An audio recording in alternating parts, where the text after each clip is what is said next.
আপনি কি জানেন?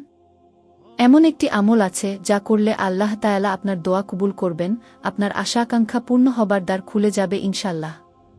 আজ আমি আপনাদের সেই গোপন আমলটি জানাব, যা আবু দাউদ শরীফে বর্ণিত হয়েছে। ভিডিওটি শেষ পর্যন্ত দেখুন, হয়তো আজ থেকেই আপনার জীবনের কষ্ট দূর হয়ে যাবে।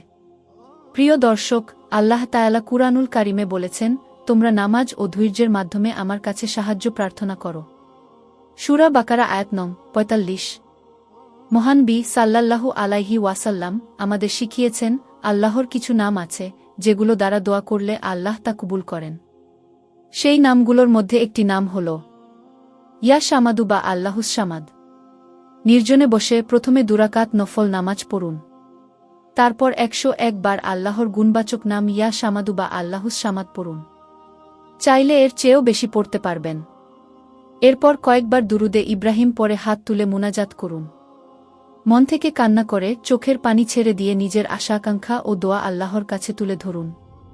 বিশ্বাস রাখুন, ইনশা আল্লাহ আপনার দোয়া কবুল হবার সম্ভাবনা শতভাগ। মনে রাখবেন, আল্লাহর রহমত থেকে কখনোই নিরাশ হওয়া যাবে না। ধৈর্য, নামাজ এবং দোয়ার মাধ্যমেই জীবন পরিবর্তন হতে পারে।